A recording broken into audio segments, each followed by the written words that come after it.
Good afternoon বন্ধুরা, চলে এসেছি নতুন ভিডিও নিয়ে। এই দেখো খিচুড়ি রান্না করছি।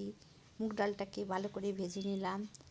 তোমরা কারা কারা শীতের দিনে এমন খিচুড়ি খেতে ভালোবাসো? আমার তো ভীষণ ভালো লাগে। হাঁড়ির মধ্যে তেল, পাঁচফোড়ন, শুকনো লঙ্কা দিয়ে দিয়েছি আর ডুমো ডুমো করে আলু দিয়েছি। এবার জল দিয়ে দিয়েছি। এইবারে আমি মুগ ডালটাকে ভালো করে ভেজে নিচ্ছি। আজকে নিরামিষ, সেই জন্য নিরামিষভাবে খিচুড়িটা করব। মুগ ডালটা ভাজা হয়ে গেছে, এক একটা মুগ ডাল আবার মনে হচ্ছে যেন একটু পোড়া পোড়াও হয়ে গিয়েছে। যাই হোক, দু একটা রয়েছে, কিছু হবে না। এইবারে ডালটা দিয়ে দেবো। এই দেখো গোবিন্দভোগ চাল নিয়ে নিয়েছি। গোবিন্দভোগ চালটাকে নিয়ে আমি এবার ভালো করে ধুয়ে নেব।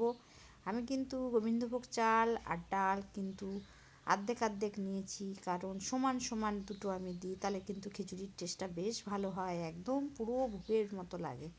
সেই জন্য আমি যখনই খিচুড়ি করি আমি ডাল আর চাল কিন্তু সম পরিমাণে দিই। তো তোমরা কে কেমনভাবে করো জানিও।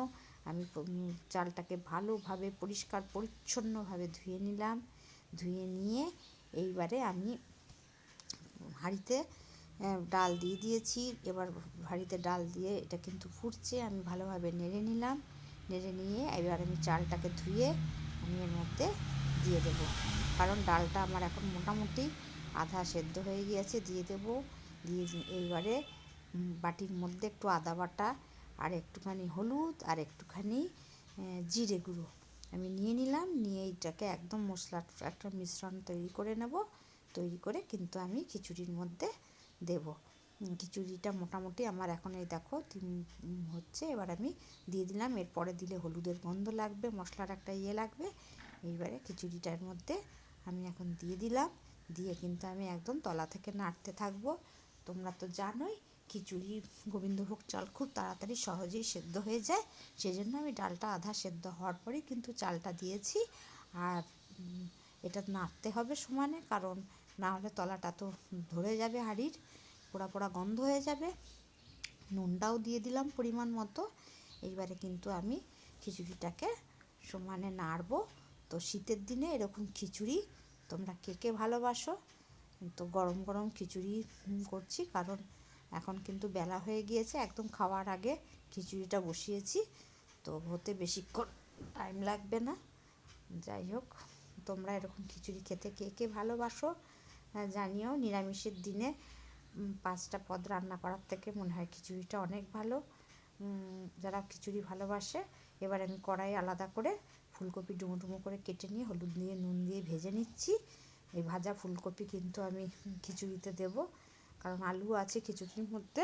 মটরশুঁটি দিলেও আরও ভালো লাগে। মটরশুঁটিটা আমার যেহেতু ছিল না সবজি বাজারের মধ্যে, সেই জন্য আমি ফুলকপিটাকে ভালো করে লাল করে ভেজে নিয়ে এবার আমি খিচুড়ির মধ্যে দিয়ে দিলাম।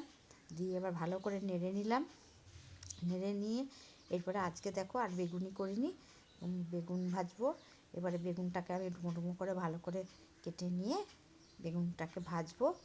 তারপরে এই দেখো কপিটাকে আমার মোটামুটি ভাজা হয়ে গেল।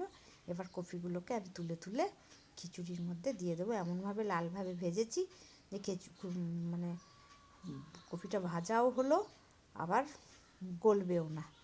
হ্যাঁ, কিছু মানে নামানোর আগ দিয়ে আমি এটা দিয়ে দিয়েছি, তাতে কি হবে, গলবেও না, আবার কপিটা ভাজাও হলো। এইভাবেই আমি খিচুড়িটার মধ্যে দিয়েছি। এইবারে আমি বেগুন ভাজবো, তার সঙ্গে হবে পাঁপড় ভাজা আর আলুর দম বাকি আছে আমার। এখনও আলুটা সেদ্ধ করে রেখেছি আলুর দমের। বেগুনটাও ভেজে নেবো, পাঁপড় ভেজে নেবো গরম গরম খাওয়ার আগে। হ্যাঁ, আর আজকে নিরামিষ, তাই ডিম ভাজা তো চলবে না এর সঙ্গে। যাই হোক, এবার আমার খিচুড়িটা হয়ে এসেছে। আমি চিনিটা কিন্তু লাস্টে দিয়ে দিলাম। এবার চিনিটা দিয়ে আমি নাড়তে নাড়তে নাড়তে দেখছি এটা কতটা বাকি আছে। আর একদম কিন্তু পুরো প্রায় ঘন ঘন হয়ে আসছে। মোটামুটি গোবিন্দভোগ চাল খুব তাড়াতাড়ি সেদ্ধ হয়ে যায়। তো মোটামুটি আমার হয়ে গিয়েছে খিচুড়িটা। এদিকে বেগুন ভাজাও মোটামুটি আমার রেডি। পাঁপড় ভেজে নেব আর আলুর দম করে নেব। তো শীতের দিনে এরকম ফুলকপি দিয়ে ডুমো ডুমো আলু দিয়ে খিচুড়ি খেতে কারা কারা ভালোবাসো? আমার তো ভীষণ ভালো লাগে এরকমভাবে খিচুড়ি।